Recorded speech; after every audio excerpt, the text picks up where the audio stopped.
बिहारचं राजकारण आणि नितीश कुमार हे समीकरण गेल्या 2 दशकांपासून सुटता सुटत नव्हतं. पण 5 मार्च 2026 रोजी एक अशी बातमी आली जिने सर्वांनाच थक्क केलं.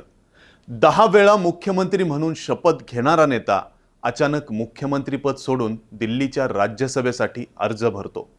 आज आपण पाहणार आहोत इंजिनियर बाबू ते सुशासन बाबू आणि आता राज्यसभेचे खासदार होणाऱ्या नितीश कुमारांचा 46 वर्षांचा थक्क करणारा प्रवास. नमस्कार, मी अनीस आणि तुम्ही पाहताय ऑनलाईन नेता. 1 मार्च 1951 ला बख्तियारपूरमध्ये जन्मलेले नितीश कुमार हे एका स्वातंत्र्य सैनिकांचे सुपुत्र.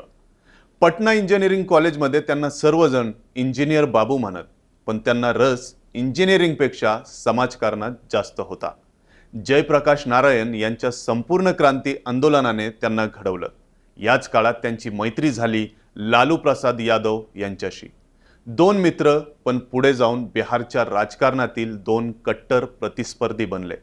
नितीश कुमारांनी लालूंच्या 15 वर्षाच्या सत्तेला सुरुंग लावण्यासाठी भाजपशी हातमिळवणी केली.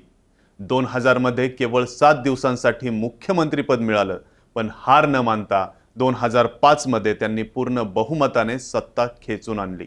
इथूनच जंगलराज विरुद्ध सुशासन असा नवा बिहार सुरू झाला. रस्ते, वीज आणि विशेषतः महिलांसाठी सायकल योजना आणून त्यांनी बिहारच्या घराघरात आपली जागा निर्माण केली. महिलांना पंचायतीत 50% आरक्षण देणारे ते पहिले मुख्यमंत्री बनले.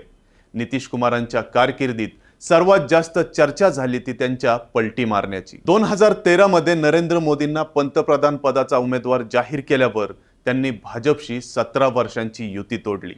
नंतर 2015 मध्ये लालूंसोबत महागठबंधन केलं. पुन्हा 2017 मध्ये भाजपसोबत आले. पुन्हा 2022 मध्ये राजदकडे वळले आणि शेवटी 2024 मध्ये पुन्हा भाजपसोबत. या सर्व वळणांमुळे त्यांच्यावर टीका झाली, पण एक गोष्ट मान्य करावी लागेल, युती कोणाशीही असो, मुख्यमंत्री मात्र नितीश कुमारच राहिले. 2025च्या विधानसभा निवडणुकीत नितीश कुमार यांनी आधीच जाहीर केलं होतं की ही त्यांची शेवटची निवडणूक असेल. जनतेनेही त्यांना भरभरून मतदान केलं, एनडीएला मोठा विजय मिळवून दिला. पण सत्तेच्या शिखरावर असताना किंग मेकरच्या भूमिकेत न राहता त्यांनी राज्यसभेचा मार्ग निवडला. भाजप आता बिहारमध्ये मजबूत आहे, राजद कमकुवत. अशा परिस्थितीत नितीश कुमारांनी घेतलेली ही एक्झिट म्हणजे बिहारच्या राजकारणातील एका मोठ्या युगाचा अंत आहे. नितीश कुमार दिल्लीत गेल्यावर बिहारच्या राजकारणातली त्यांची पोकळी कोण भरून काढेल आणि राज्यसभेत गेल्यावर ते राष्ट्रीय राजकारणात कोणती मोठी भूमिका बजावणार? तुम्हाला काय वाटतं? कमेंट्समध्ये नक्की सांगा आणि सोबतच ऑनलाईन नेता चॅनलला सबस्क्राईब करायला विसरू नका.